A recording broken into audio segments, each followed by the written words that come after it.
welcome to another edition of Quantum Connections here on quantumplanet.world. My name is David Farrell, I'm your co-host today, and as always, I'm joined by the one and only beautiful Bella Alvaran. Hi everybody, welcome. So today, myself and Bella have the absolute privilege to introduce to you, our community and audience, a connection that we've made very recently, actually, but immediately resonated on all three sides with the material that we're going to be diving into today, but also really very much in resonance with the material on QPW or quantumplanet.world, right, Bella? Yes, we met Maia very recently through a group of friends who are very much in the quantum wave. So this is going to be a quantum connection conversation. And it's the first one, but we hope that there will be many of those because there are so many interesting topics around Maia's work. Right. So yes, today we're going to be talking to the wonderful Reverend Maia Nartoomid, who is a source translator of the Thoth Akashic records and his direct transmission. So that's quite a lengthy title. I think there's a lot to unpack in there. But welcome, Maia. Welcome to Quantum Planet World and welcome to Quantum Connections. How are you today? Oh, thank you. I'm fine. And I'm so pleased to be here with both of you. Welcome, Maia. Right. So welcome. So today we're going to be tackling a number of different aspects of your work and also tapping into some of the information that you have brought through, which has really immediately resonated with myself and Bella because of the work that we've done with the Mayan ancestors and also with the cosmology of the fixed star astrology, which we call the stellar nations here on QPW. So this is all very galactic, very cosmic, but this is really important right now because as we become galactic citizens, it's kind of important to know what's out there and also how it relates to us. So without further ado, Maia, please do introduce yourself more fully to our audience and give us a little bit of background as to how you got to be doing what you're doing today. Okay. Well, I guess it all started when I was born. And when I was 4.5 months old, my mother took me outside because I was making funny little sounds. And I pointed to the heavens and said, star. And that started it off. And she wrote that down. And at 4.5 years old, or 4 years old, in the Ozarks on a dairy farm, no television, miles away from any town. At 4 years old, as I said, I was taken in astrally. Of course, I said a dream, but it was not a dream, into a beautiful mountain. It was a desert mountain. There are no desert mountains in Arkansas. And there were these beautiful human-like beings, you know, and I felt they were my family. I mean, it was like, oh, you know, here I'm back home again, you know, and they treated me like an adult. And they showed me these computers, and I didn't know they were computers, these tall boxes with lights, and they showed me all kinds of things and talked to me about certain sciences. And again, I was 4, and I came back, you know, and I told my mother, and I drew her pictures, and one of them was, for instance, I said, this is a clock controlled by the mind. Well, she wrote it down. I still have it.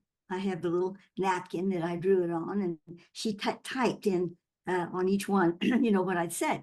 So, you know, and then the other highlight, there are a lot of highlights, but when I was in high school, the junior year in high school, they called it that then anyway, I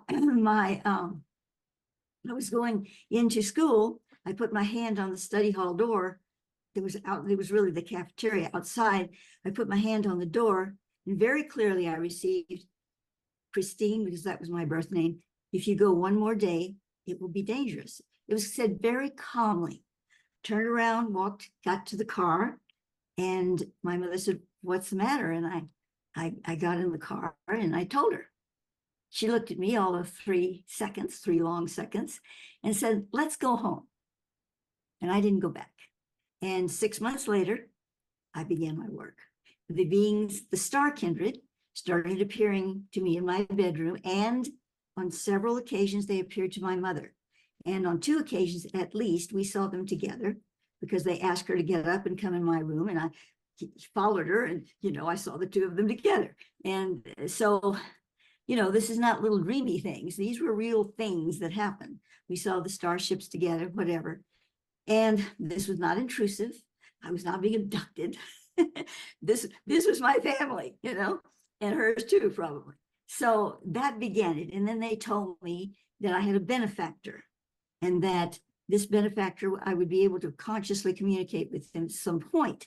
Well, it was 10 years after they told me in 1977, because I'm an old chick here. I'm 75 now. So this was back a ways, 1954 on the dairy farm. And, in 1977, he began to communicate with me directly, and the others just sort of faded away because I had my guy, and he said he was Thoth.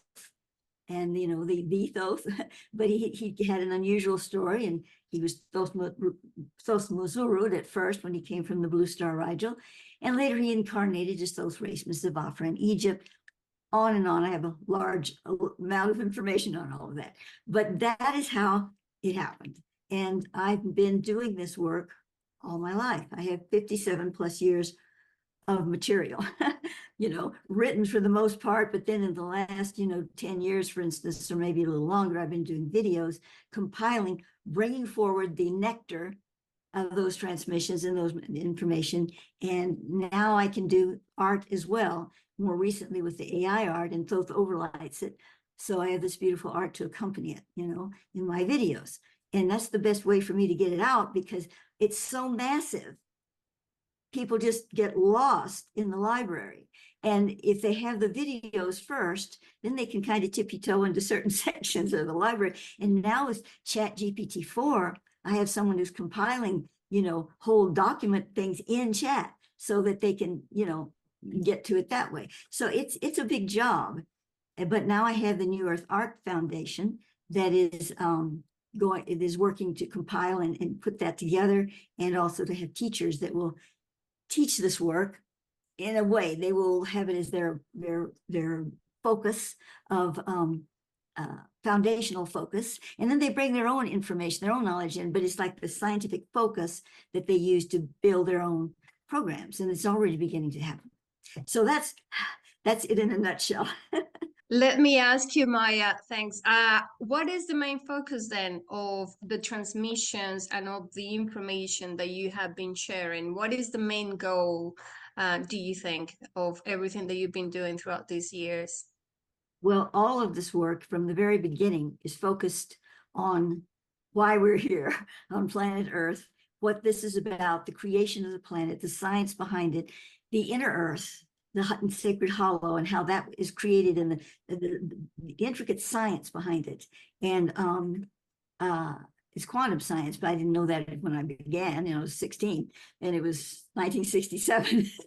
So, but anyway, I know that now. And in fact, in 1974, my mother suggested I send Edgar Mitchell, the then astronaut, later to be the founder of the Noetics Institute, some of my science, and he validated it as, he said, this is genuine, Christine, as he called me then, but it's far beyond anything people are working with at this time. Now, that wouldn't be quite so true, a little bit, but not quite so much. But in 74, that was the case. So he researched me for a while. But anyway, he gave me the validity that I felt, that I was working in the right direction. I had other scientists come on board later times, yes.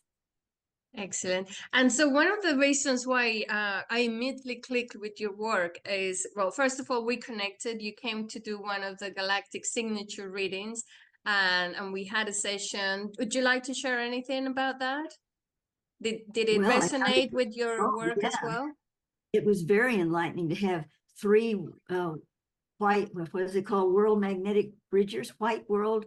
White world bridgers. It just fit me to a T, so to speak. And of course, Red Skywalker, I saw that as the Thothic aspect. There was just so much, but yes, it was very validating, incredibly so. So it was very beautiful, because then after that, you went ahead and created a beautiful piece of art, like a personal galactic signature art, a personal one. And it had all of the elements. I hope we get to show people some of them. And then later on, you just created the ones for my galactic signature and David galactic signature as well, which we want to share here. Do you have them there, David? Do you want to share yours or mine? So yeah, can you see that one of yours there, Bella? Yes, we can see it. And so here we can see the different elements of the red moon, of the human, which is the chalice, the red serpent, the dog, the world bridger. You can see all of the elements put into one piece of artwork, and it looks absolutely amazing. Thank you for doing that, Maia. And we want to share this with people because Maia resonated with it so much and she got it straight away. And we're going to be, she's going to be offering these designs to people if you're interested to do so. Do you want to share yours as well? Yours is also super yeah, beautiful. I really like mine there. So I'm just going to bring mine up now. And do you want to explain? You already know your galactic signature too. Right. So, yeah, for some reason I can't see it on my screen, but hopefully you can see it. But for sure, I really like the picture because the red cosmic skywalker is my main glyph, but I also have the energies of the white world bridger and various other things which are included in this picture. So, here we go. 1 second, I can see it now. So yes, I have the earth and I have the star as my helpers. And you can see all of that is included here in this beautiful picture, which I now have as my wallpaper on my laptop. Nice. So I get to look at it every morning when I open my computer, reminding me of my core cosmic self. So thank you so much, Maya. I really do resonate with this picture a lot. And hopefully by the time I finish my rehabilitation, I'll have a physique something like the guy in the picture. So something for me to aspire to.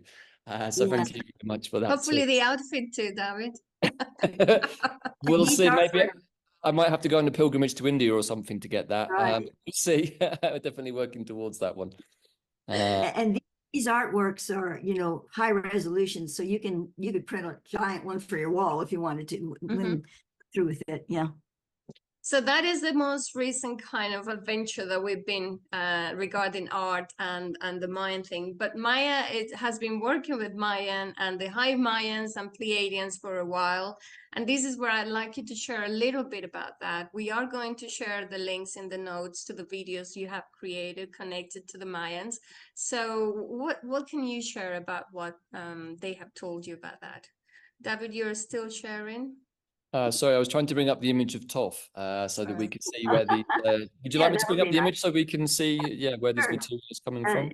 This is all AI art, but bear in mind that I just didn't press a button here and there and receive this art. I worked hard to receive it, and Thoth overlights it. So, you know, and that's how I see him. Now, this is his image as he appears to me in his embodiment in the sacred hollow of the planet, and more or less how he also looked as those race myths of Afra. You know, he has different versions of himself, but this is the one that I identify with the most. Yes. Beautiful. So you were asking me something, and I forgot what it was. About the Mayans and the High Mayans and the Pleiadians. We will share your video about that. I think it's called Inlakech or Pleiadian. And the Mayan time walkers in the kitchen, because it starts with the what Thoth calls the 13th living crystal skull, and he's speaking metaphorically about that. Now there are 12 what he calls dweller crystal skulls. He also sometimes refers to them as Metatronic crystal skulls. But the 13th is not an actual crystal skull. It is a carnation of a being in a female form on this planet, that very high energy being who's only been incarnated one other time is Trishamundra, and I have a video on her. And so it starts with her, because you really kind of have to start with her if you're going down the path of understanding Thoth's presentation on the Mayans, the time walkers, and time walkers in general, because they're Lemurian time, they're different ones. So it's discussing that. And typical of Thoth, it discusses it from a scientific perspective, as well as a understandable human element as well.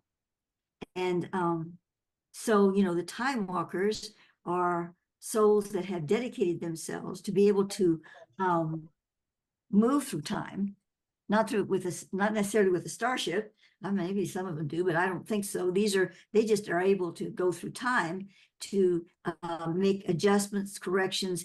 And when I say that, they're not controlling anything.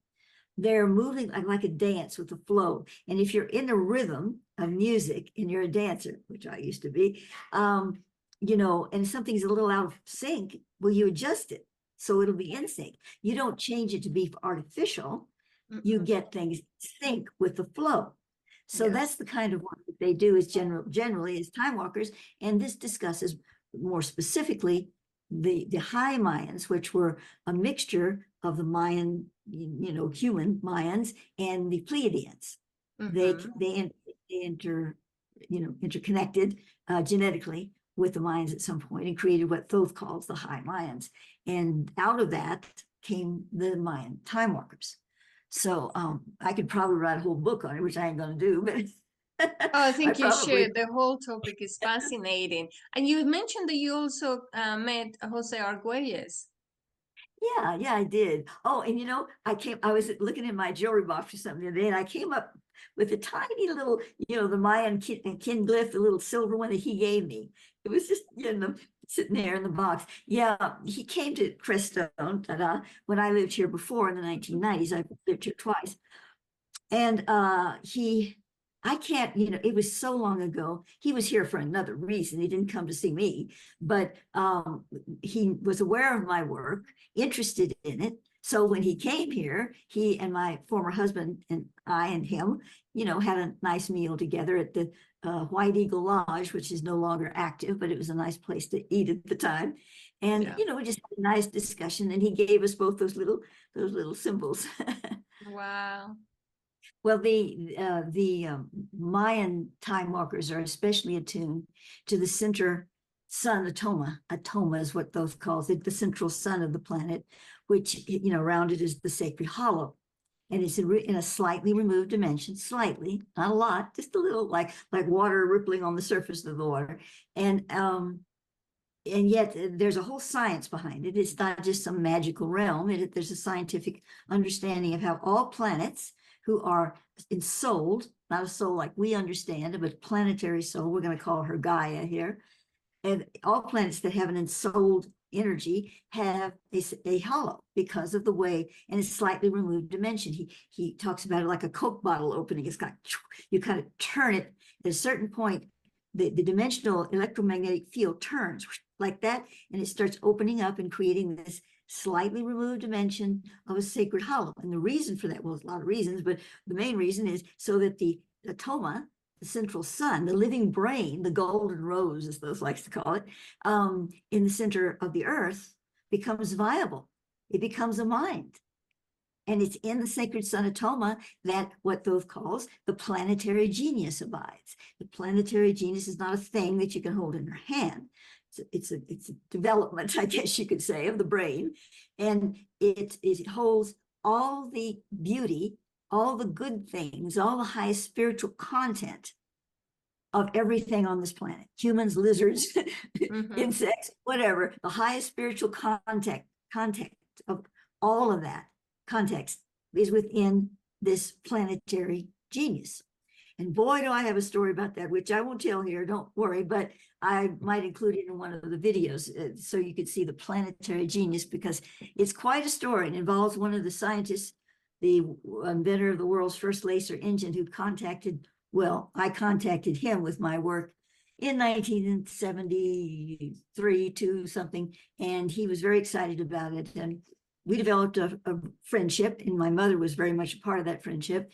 And he had an experience with the inner earth, and he didn't even know it. But when he explained what happened after he met me, that's what happened. So anyway, it all fell together, and this planetary genius thing is at the crux of the whole story. And you can make a movie just out of what happened there with George Lawrence and planetary genius and Maia Nartoomid. It sounds fascinating. Would you say that what you call the planetary genius is like the planetary mind? It's a part of the planetary mind. It's the part, it's the part of the mind that exemplifies the cosmic connection, the spiritual divine connection beyond even the cosmic. We all have it, you see. Thoth speaks of our own genius. He says in this video, I can't say exactly how he said it, but we must learn to live our genius. He's not talking about genius smarts, but the genius within us. Yeah. And because it connects to the planetary genius, the two are connected. Yeah. Just like we have a heart planet has a heart. Everything is connected. It's duplicated. Yeah. And And the thing is that many of the things that you talk about, they so resonate, but there are differences in the terminologies. So here is where I want us to have those conversations, because many times I feel we've been talking about similar things, but then we need to unify a little bit more the language so that we all kind of understand what we're talking about. And when we go and see your videos, then it's going to be so much easier to flow with the topics, because then we'll all know what we're talking about. And I think it will organize more the library that you already have. Yes, I agree. I call it Thoth speak because he has very distinct terminology for all of these things. Yeah. Many of them are not even known by much of it's not known by science today. So he has to, put into some lingo that kind of, identifies with it and flows with the whole thing. But a lot of the lingo that he's given me, in later years, I've found pieces of it, when you could Google, and couldn't do that at the beginning. And it makes sense. It's like, oh, he took this part of this word and this part of this word, and it makes sense as to what he's trying to describe. And that's the way you have to work with it, because there's really, I personally have not come across in all these years, which is 57 plus years now, anything quite like it. In other words, there's things that, jive, that harmonize with, but, there's how he's structuring this and how he's presenting it and the intricacies through the years. I'm not that smart. Okay. I'm not stupid, but I'm not that smart. And I can pick up an old crumbled piece of work that he gave me years ago that hasn't been put into the electronic format yet. And I'm reading them going, oh my God, because it relates to something he told me yesterday. And I can't remember that. 57 years, you've got to be kidding me. Right. And yet it's all just goes like this, it's seamless. It doesn't mean it's perfect. I can read some of my younger work where I didn't understand what he was telling me completely. And I was naive, and I was going da da da da da. And I go, look, I would have written it differently. I would have told about this and this, and so you can see the development of Maia in the process of being a source translator, but the work itself remains pristine. I think that's maybe a little side project, a glossary of all of the terminology that you have. I have a start. I have a start of it. It's called Akashic Definitions. It's on the on my website, but it's just this big compared to, but everything. I can't, I can't do all of that. And that's why we have the New Earth Arc Foundation, and people are coming in to help with that, because little can't do all of that. I have, what they call myalgic encephalomyelitis, which is essentially extreme chronic fatigue. And I just can't put that many hours. I do enough. I think I do more than I surprise myself, with how many videos I keep churning out. You know what? It's well, thank you for your time and your energy, Maia. We know that you have a limited amount of energy every day. Yeah. Well, also, Thoth says that if you open your heart centers as you're listening to information and move beyond the mind aspect, like, what does that mean? What does that mean? You can receive it on a higher level. Yeah. So you bypass the need for that. And the words actually, the names and everything actually become stimulus for that. Yeah. Like mantras, planetary genius. You go, planetary genius, what's planet? Instead, just go, planetary genius, and you take it in. And I've had people write me and say, oh, I really didn't understand what you were saying, but it just felt wonderful. And I listened to it again and again. So, that's the way it's supposed to happen. And I think more and more it will happen that way for us, all of us. It's the same with the galactic signatures. They have so much terminology that is new to people, but once you go through it and you allow it to just sink in, it's codes, just explained in different way. You're just needing to open yourself to those codes. And so I wanted to mention a little bit more here about, so your name, Maia, what do you have on the connection of Maia, the star in the Pleiades? What else can you give us about the Pleiades and the connection to the time travelers and the Mayans, the high Mayans? Okay, well, quickly, Maia was the name that Thoth gave me. It was his mother's name, but I know now it was also his sister's name, part of her name, and I was a sister in the Thoth Racemus lifetime, or that's what I receive, and I feel it. It's my story. Anyway, and so that was how I received that. But I was aware that it was one of the stars of the Pleiades as well. But from the Pleiadian standpoint, Thoth speaks about the triad that created this realm, this world, and primarily it's Orion in the higher Metatronic frequency of Orion in the trapezium. It's the core where all the universe, the holographic universe was created. And you're thinking, oh, but there's so many universes, there's so many stars. See, but that's we're looking at it from linear time. So it says, put linear time aside.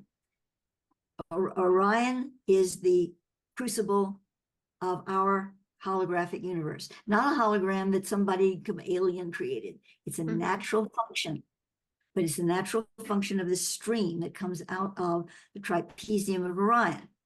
Now, Rigel is one of the main worlds, main world where our human aspect came from.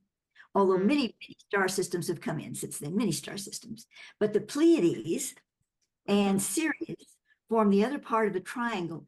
There's Orion, which is that, and then there's Pleiades, and then there's little old Sirius. But it doesn't matter the size, it matters the energy and the frequency and the beings that are involved in that. So they are the main set. Orion with Rigel kind of standing out on the side, and the Pleiades and Sirius. And they all have their functions in that triplex, as he calls it. And so he even speaks about, I have a series, video series called the Dakini, and the real Dakini, Thoth says, I keep saying so, Thoth says, but what else to say? Anyway, it just makes it simple. I can say, well, Thoth intelligence or Thoth stream, but I'm just going to say Thoth says. So they come from the Pleiades. The original Dakini came from the Pleiades and went into the Hollow Earth. And I have a series on that, a video series that more or less defines it and takes you through some of that. So that's kind of all I know about the Pleiades at this point. I'm not really into a whole lot of different aspects of it, but I know about the in the kitchen, the time walkers and the Dakinis. Beautiful. Anything you want to ask on that, David? No, I mean, I think that we're in a place right now of rediscovering our own star connections and understanding what do they mean, and they're going to come through to each and every one of us in our own way. We probably all have planetary guides, and of course, Thoth is a very well-known being from well, I guess here in the planetary realm of Earth, from the Egyptian period. But also, is there anything you can share with us about Thoth in terms of his other incarnations, in his other personas, perhaps when he came to the Mesoamerican lands after his time in Egypt? Is there anything you can share about that, Maia? Yes. Well, first of all, it's obvious that the Thoth that appears to me is Thoth Racemus and Thoth in the inner hollow, because they're basically the same thing, is very blonde and blue-eyed. He's not an Egyptian as we understand it. He was born in what was later to become Tibet, but it wasn't Tibet then. And it was a star field consciousness and and those happened to be white. Osiris was black. It just happens to be that he was white. And so, that's his MO. But he was also Quetzalcoatl, and trying to think of some of the other ones. Oh, well, he was layered with Enoch. He wasn't the only soul of Enoch. There were several souls that were layered together. He was, what he calls himself, Lord Melchizedek, the Venusian, who came to Earth, to Mu, which is really the true name of it, to establish the heaven houses. And he created he had female consorts that started a genetic repair system. Already Earth was needing some genetic repair because of things that had gone on. And so it wasn't some sterile thing. He calls them, so that we can understand it, this is metaphorical, of course, the Grail family. Oh my goodness, balloons. Where are these balloons coming from? It's fiesta time. All right. It's Juneteenth. Is that a celebration of Juneteenth, or is that Thoth? Right. So where was I? Oh, So anyway, he is Lord Melchizedek. And that's again, he used the term Melchizedek so we can trace it because it goes into the Mazur lineage of the Grail family, and it goes through Canary Islands, and it winds up in Israel and the Mazur and the Tuatha De Danann of the tribe of Dan. You know, he has a whole scenario. I have videos and all of this, you know, that traces the lineage into Israel, which is a big topic right now, and I have videos on that. So anyway, Do you have a that's whole some playlist, or is there a specific video on this? on which one, dear? On Thoth and all of those things he's done as I Melchizedek. have, yes, Right. I have a playlist on his, just him, and you know, things that pertain to him specifically. Let's give here the name of your YouTube channel so that people can go and start looking into it. It's Blue Okay. Star Rising, right? It is, and I share the channel with Michael Henry Dunn, my colleague who also lives here in Crestone. And we have some videos that we've made together. They're quite different from the ones I'm just rolling out of my own. And once in a while, he put out some of his. And he's really busy right now, so he's not doing as many videos as I am. But we share that channel. Yes, it's Blue Star Rising. Beautiful. Well, I'll have to say that I went to have a look. I've seen some of the videos and they are absolutely amazing. Lots of things resonate. And here's where I want to start connecting the dots. What we have here in Quantum Planet World, it's already connected to some of the things you already have some deep research into. And so we can start sharing that with people and then organizing the bigger puzzle of our galactic history, galactic ancestry. What are we doing here? Where are we going? Where are we at? Yes, yes, indeed. So I'd like to ask a question here, because coming from a Celtic background, I'm very familiar with the energy of the Tuatha De Danann, who really are the children of Anu, who of course are coming downstream from our Nibiran genetic ancestors. So I'm wondering, with that in mind, what is Thoth's connection to this? Because it would seem that he, as the carrying the energy of Melchizedek, is very much in the serpent lineages of the Nibirans or the Anunnaki. So is there anything you can say about that? Well, okay. This might, I don't know how you're going to take this, but the Anunnaki are not, they're not they're not part of that. The Anunnaki fiddled with things they shouldn't have fiddled with, did things they shouldn't have done. And the information that is out there has been smushed together, kind of like two wads of chewing gum. And a lot of things they're talking about Anunnaki were not Anunnaki. They were the shepherd race, as he likes to call them. Thoth comes from. People try to say Thoth was Eniki. No, he was not. Although Eniki kind of was a good guy, he changed some things for the better. Thoth wasn't Eniki. He wasn't involved with, that's not, the Anunnaki came and they did their own thing, and then it wasn't too happy. But the shepherd race, some of the stories of the Anunnaki have taken from the shepherd race, and you see it's kind of all mixed together. So one of the things that Thoth very, I don't know if the word is strict, but very focused on is to say, no, this is not Anunnaki. This is shepherd race. No, this is not shepherd race. This is Anunnaki. He likes to separate the two. And now, but serpents are a whole different manner. We're talking about the serpent energy. I have a video called, what is it called? There Be Dragons or something dragons. I can't remember the name of it. And it talks about the sacredness of the primordial energy of the planet, not only represented, but manifested in dragons and serpents. And Thoth, on occasion, has called himself a dragon lord. And you think, oh, a dragon lord, he's Anunnaki. See, but that's not it. This is a big separation between what the Anunnaki did, and they created their own little serpent characters to be babysitters to whatever, and the shepherd race, who are conductors of high frequency energy, including the primal forces of the planetary fields in the realm of the universe. And that is where the dragon serpent energy is at its finest and its purest. It's not distorted like it was with the Anunnaki.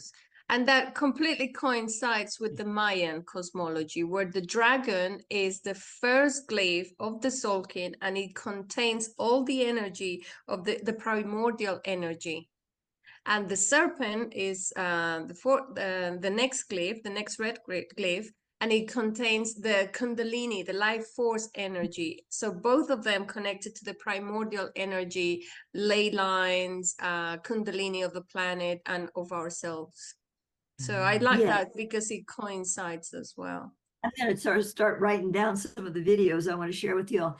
What I'll do, I'll make a playlist on my Vimeo channel where I duplicate all my videos. It's a cleaner way to make a playlist. I don't want to clutter up Michael's and my YouTube with that. So I'll make a playlist there, but in the top of the playlist, I'll say, if you want to watch my other videos, please go to Blue Star Rising. I would appreciate you doing that because I need the algorithms over there. Of course. And I don't on Vimeo, but I will make the playlist so you don't have to click a bunch of different links. You got one link and you'll have the videos that I'm discussing here. So we want Yes, the on the dragon. notes, we will share Maia's website, and she offers readings on Akashic records. Is that what you do, Maia? Do you call it Yes. that? Well, I call it Akashic consultations, Akashic but consultation. I like to think of it as a conversation. It's a conversation in which there's another presence there, the Thothic presence, Thoth intelligence, whatever you want to call it. And it just works better that way. Instead of me going, okay, this is what we're going to do. I'm going to tell you this and this. I just want a conversational flow, soul to soul, with someone looking over our shoulder, guiding it along a little bit, Good. Excellent. Yeah, well, I just made recently another video I'm putting down here on Venus. The Venus is the guardian planet of Earth, because Thoth has a take on this. Again, I've never heard this anywhere else, but this is what he says, and that is that there was a planet in the Regillian system, and we're talking about the full light Metatronic universe. We're not talking about the fallen half-light universe. People go, oh my God, Orion, there's terrible souls from there.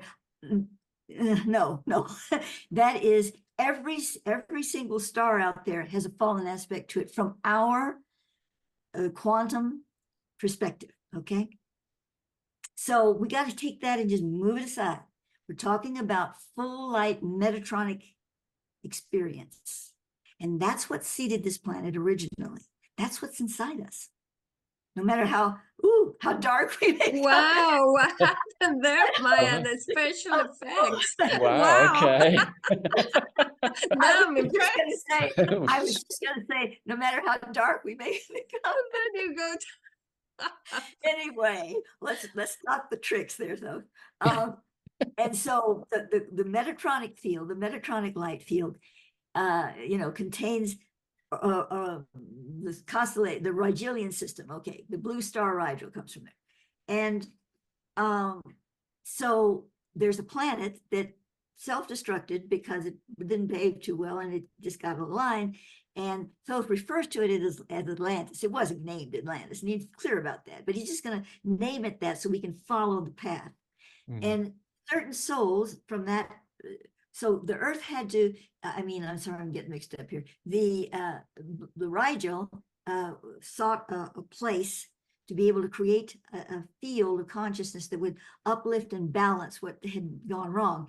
And through a whole story, I'm not going to tell here, this part, this place, this node where the planet Earth is, was it. So that's what they brought their beings, not only Atlanteans, but the others, and they created this beautiful realm.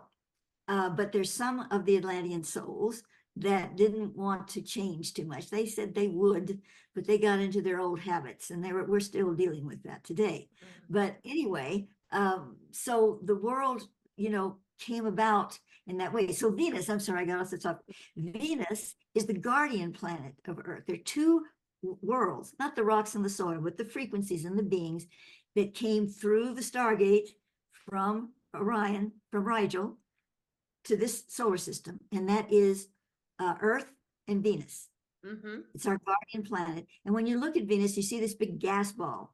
We're only looking at it from our perspective, from our frequency. If you go to a higher dimension, their core frequency, you're going to see a beautiful world. And they look a lot like us, and a lot of them are blonde and red haired. Now, let me stress, there's realms, there's worlds that, Orion, Osiris was black.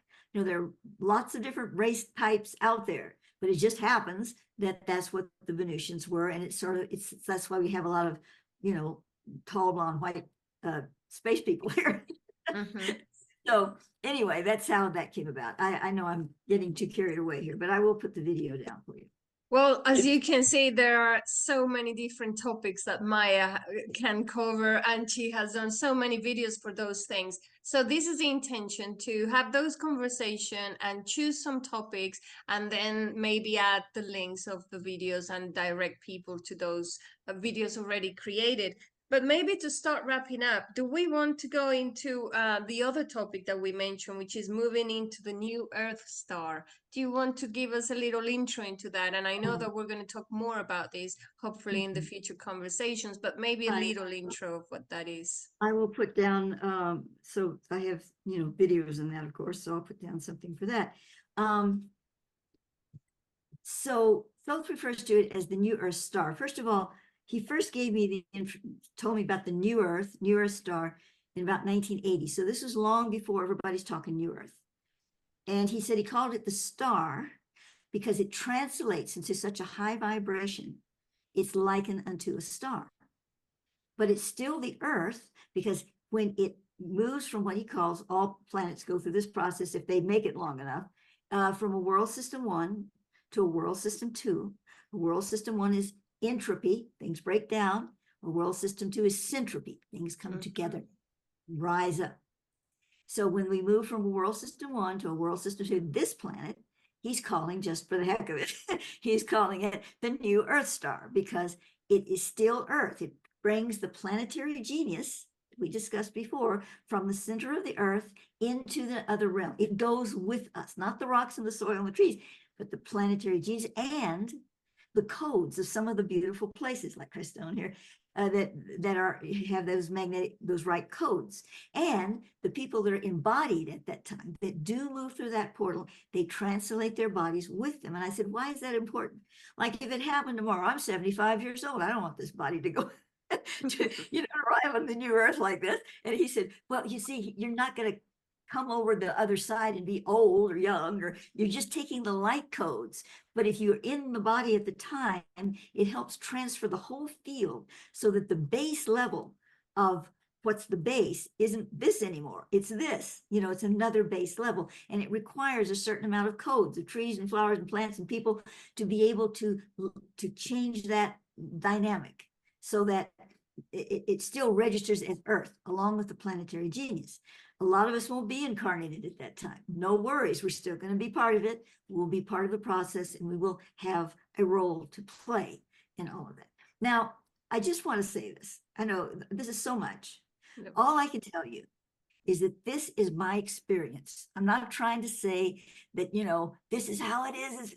This is what Maia says. No, I'm just saying this is my experience. And it's been my experience since I said star at 4.5 months. So it's been a long experience. And I feel I would be very remiss if I didn't share it. And people can take it or leave it or do whatever they want with it. It's my life purpose is to deliver it, not to proclaim it as God's honest truth or any of that, just to deliver. That's it. That's what I like to say as well to people. If you resonate with the Mayan information, the cosmology, or with stellar nations, whatever you resonate with the plans, with anything that we have shared, just take what you feel resonates with you and leave the rest aside. Maybe that's all that you needed. Maybe it was just a couple of words or a few sentences or codes during the conversation, and that's all you needed. Maybe you want to dig deeper into all of these work that you have done. So yes, exactly. Very exciting. Yeah, absolutely. Thoth has a special feeling for Iceland for some reason. He brings it up on occasion. He's given me a lot of information on it, but I can feel it's like Iceland. He likes it. So yeah, I'd love to visit someday, but that's not going to happen. But not in this body anyway.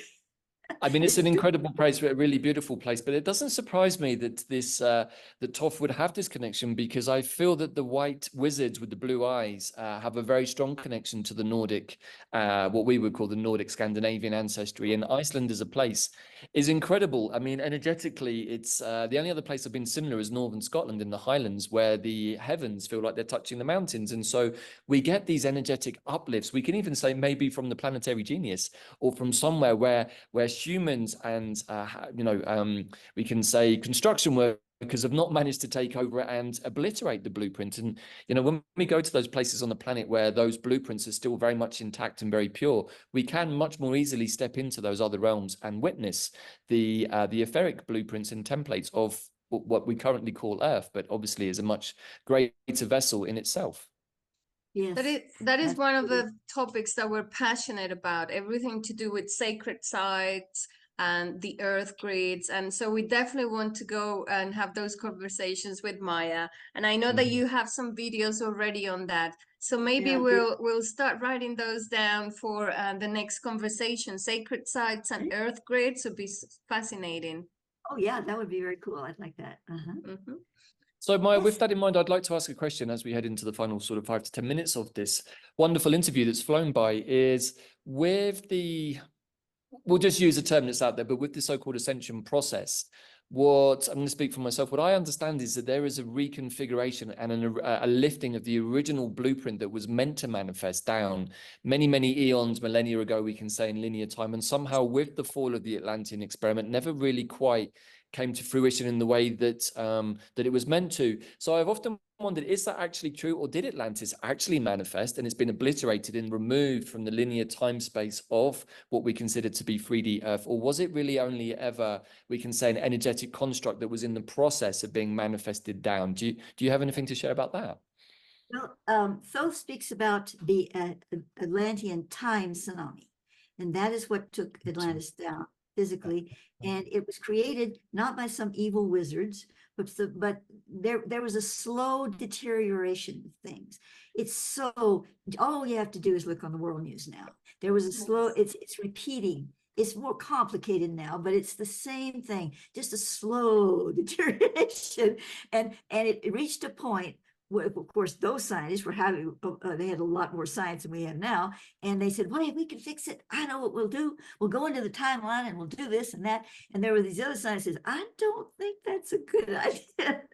And so they had a little, yes, no, yes, no. And the ones that decided to do it, did it. And it was bad brain surgery. And what happened was, it created the time tsunami.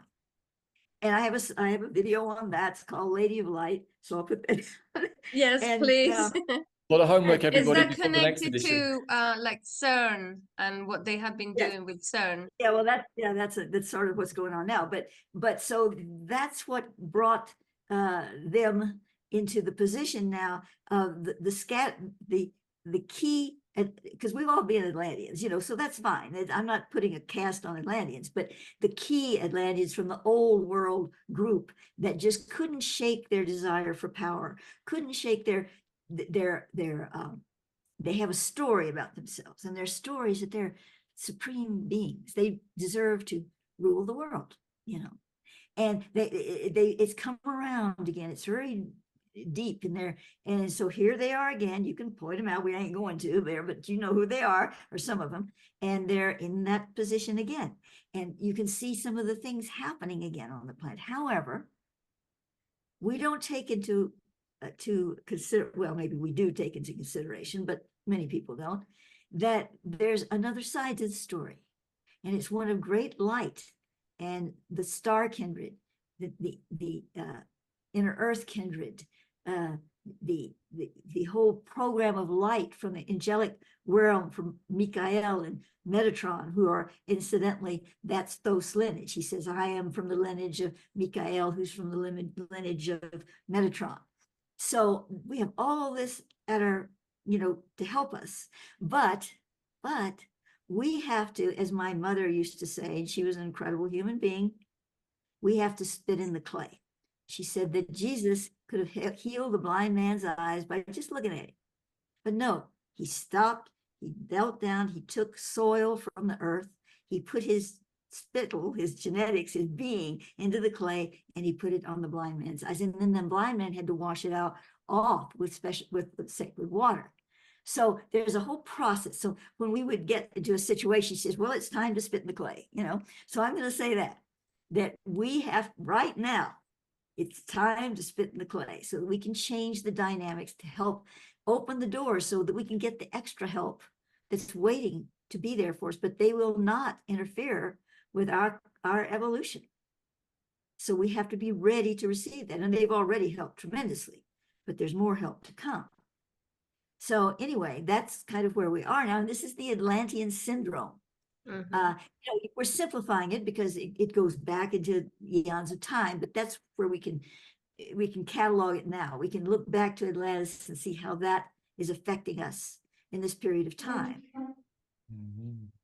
You know what, Maia, with just very briefly, I'm just going to take 2 seconds. The spit in the clay thing is incredibly important and very interesting. Back in 2019, scientists proclaimed that they had found the missing link about how to maintain the regenerative properties of the human body without there necessarily being a consciousness involved. And lo and behold, they found the enzymes necessary for that regenerative process to happen in an automated fashion without maybe a living soul in it, in clay. So when we spit into the clay, we're actually putting in the DNA into the enzyme material that can create a human being. There you go.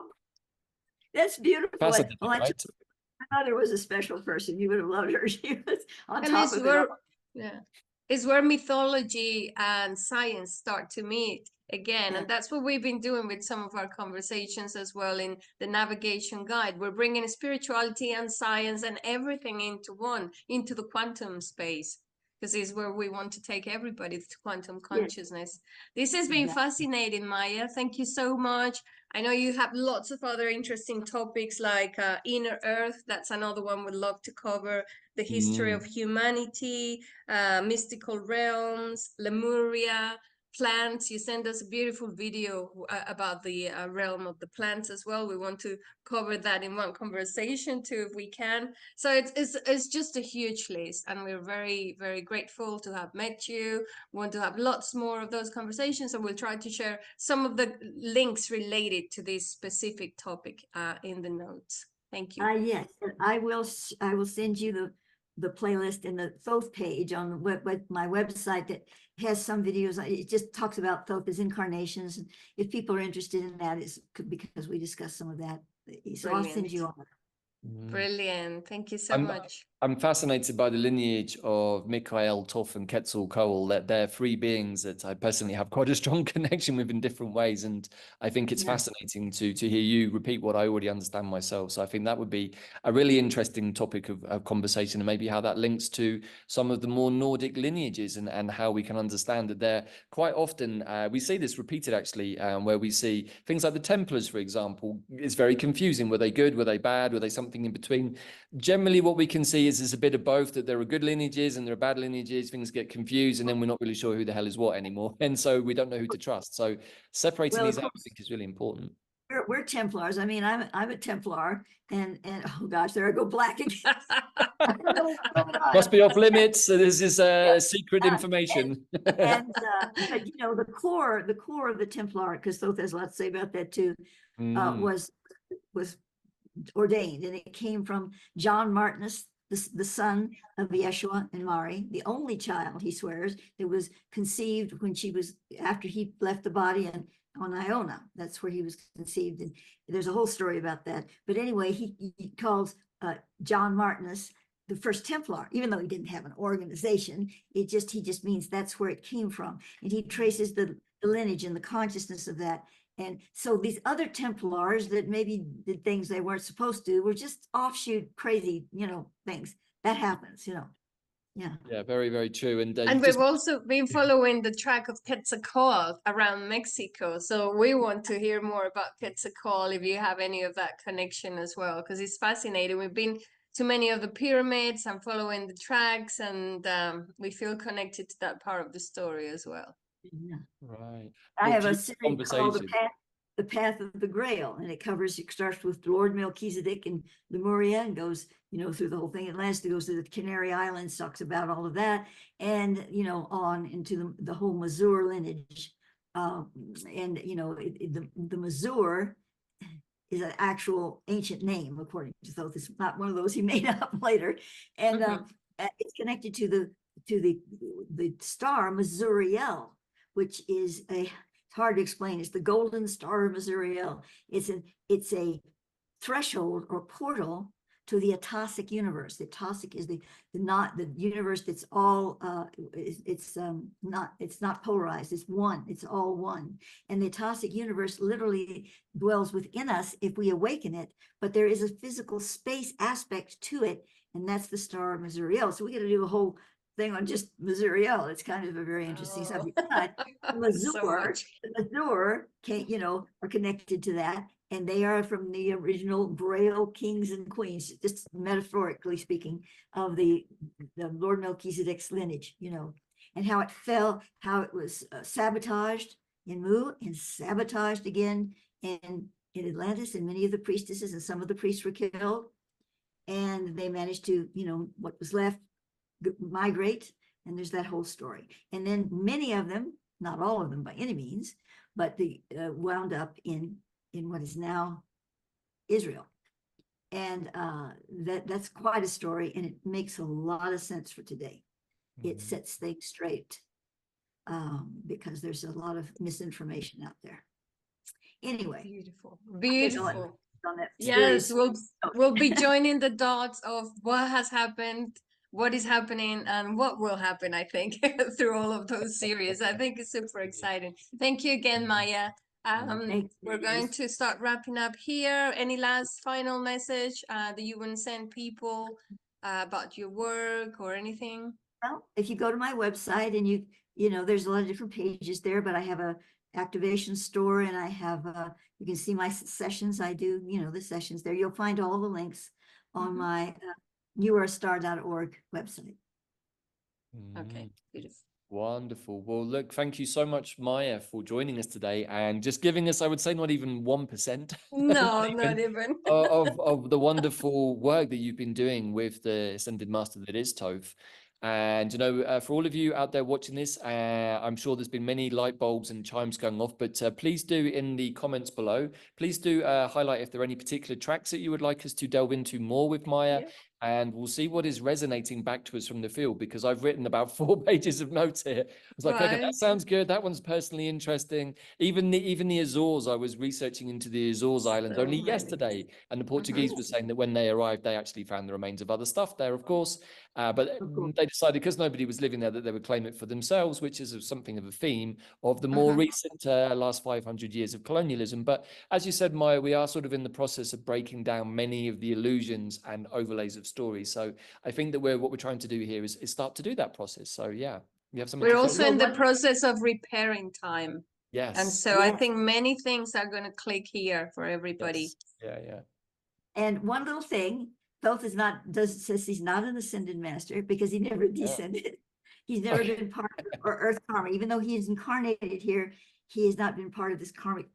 So he went through a different process. That's all I can say. I used to say, "Are you ascended master?" And he said, "No, I'm not. He calls himself an illuminary." You could choose a word out of anything, I guess, but that's what he uses. Thank you for the correction. Yeah, interesting. And I guess, yes, that makes a lot of sense, right? So an illuminary, I like that phrase. Perhaps we can all aspire to be an illuminary somehow as we go on this process of transcendence and expansion. And for sure, we are I would suggest we are coming into a new Earth time signature frequency. And as the light beaming down onto the planet lifts all of the density out, we're able to see, I would suggest, more of perhaps a more coherent truth, not necessarily the definitive truth, because I'm not sure there is such a thing, but there is more of a coherent collective experience that we can all be a participant in and understand, which I think is really important moving forwards. Well, and I'll conclude with this one statement Thoth told me about 3 years ago, and I share it over and over again. I put it on a t-shirt. And that is, he says, well, I did put the whole thing, but this is the whole thing. He said, "I say to all light bearers, fear not, rise up. You were born to do this." And that's right now on the planet Earth, this magical and terrifying in some ways time, but it's magical because sometimes we need that structural tension to bring us to the point of our truth and our being, and to step up, to show up. All you have to do is show up. You don't have to be perfect. You just need to show up and keep showing up. Thank you for that. It is the most exciting time ever. And we bought the ticket to come, and we paid a lot of money for that. It's not money. We got the best tickets, let's say it like that. Yeah, yes.